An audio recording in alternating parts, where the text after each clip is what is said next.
How's it going, everybody? This is Mike Norris. I am here today with Sima Dahl, who is a thought leader in the personal branding space. How's it going, Sima?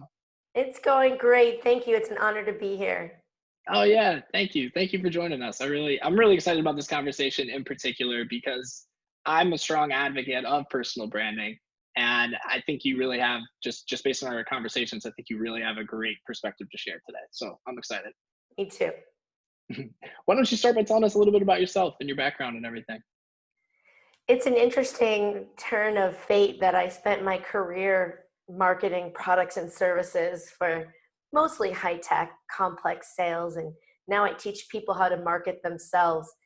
It turns out that my career was volatile given the nature of the tech industry here Sure. in Chicago, and I I was always sort of working at making a name for myself to ensure steady employment. And then one day I decided through a weird series of circumstances to go out on my own just for a minute. I never planned it would be a dozen years. It's 12 years this month. But I learned that the same way I had been marketing solutions and marketing my career served to market my then fledgling business. And, Mm, a monster was born. I can't do or get enough of the personal brand conversation. awesome. And so with that, what are some of the things that you do today? Today, I write, I coach, I speak, and I train. Now, with the lockdown in place, I'm doing more work virtually, but I've been Mm. doing that for a long time anyway, so it doesn't feel that different. But I do miss, I miss applause at the end of a presentation. How vain is that? But that is I have to start piping in fake applause, I think. Yeah, I was gonna say I should get an applause track or something. Hit a I button miss every now people. and then. I should get a laugh track too. That'd be kind of funny. When it comes to personal branding, what are some aspects? Not to give away the whole formula here, but what are some aspects that maybe everyone can work on that might apply to them? Oh, well, so here's an easy one. I find this at least once a week, I discover someone who uses a different name in different places.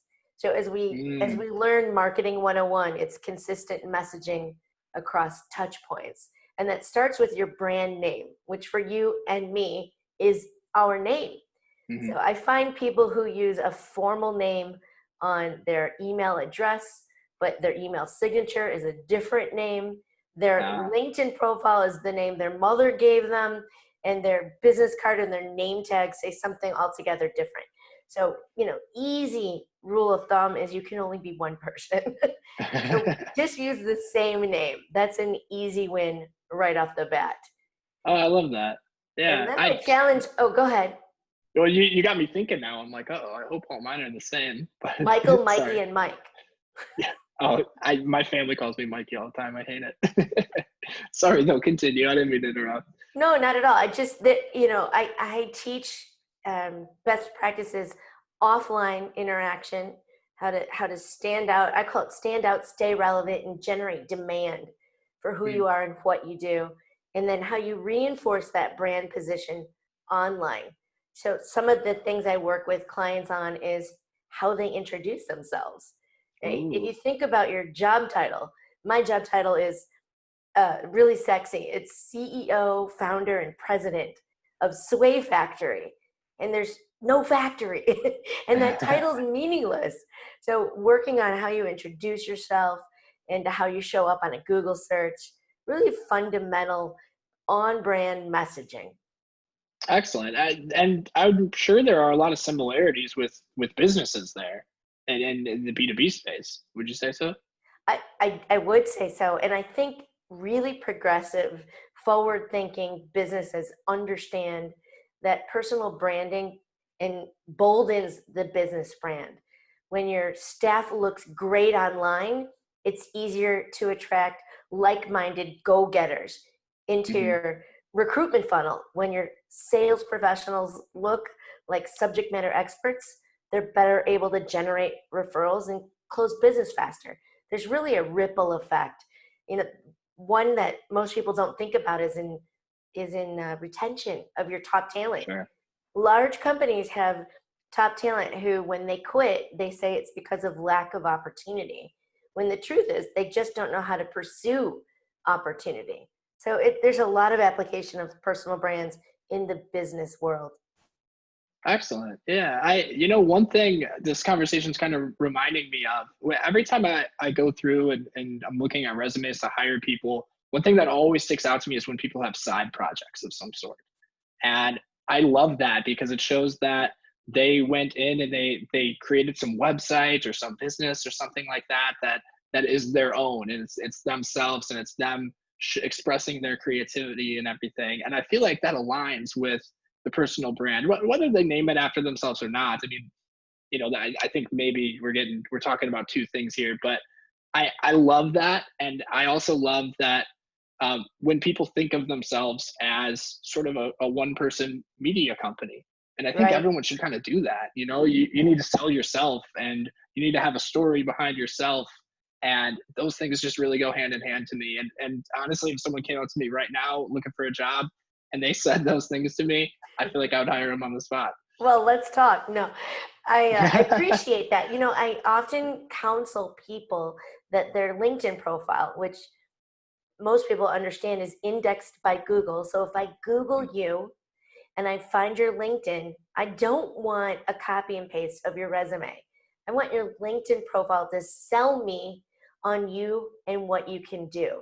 Not just because I'm looking to hire or buy from Sure. you, but because I know somebody or will soon know somebody who needs what it is you do. So I love that you called it, sales copy and messaging. That's really what it's all about. I love that. Well, thank you. Any last words or anything like that for anyone who's thinking about diving into personal branding outside of making their name consistent? Is there any other first step that they might want to take?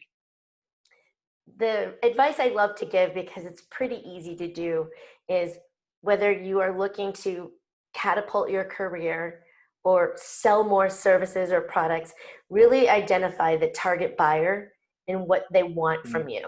So for people in job search mode, and there's fortunately a lot of that going on right now, find that dream job, whether it's in your backyard or not, and focus on the keywords and phrases that Mm. whoever wrote that job description is looking for, and make sure you position yourself into that story, with those same keywords and phrases online, in your resume, in your cover letter. Certainly if you're in sales or own a business, Oh yeah. using the keywords and phrases in your sales copy that buyers are calling you for is the win. Excellent. I'm gonna have to use this. Well, thank you, Sima. If people want to get in touch with you, reach you, how should they do that? Easy enough. They can just head over to simadahl.com. That's my name. I'm, of course, on LinkedIn and Facebook and Twitter. If you visit my website, you'll be invited to take a quick quiz and measure what I call your sway factor, which is the way you behave to get others to buy into your brand value. So I invite you to come visit, take the quiz, and see how you rank.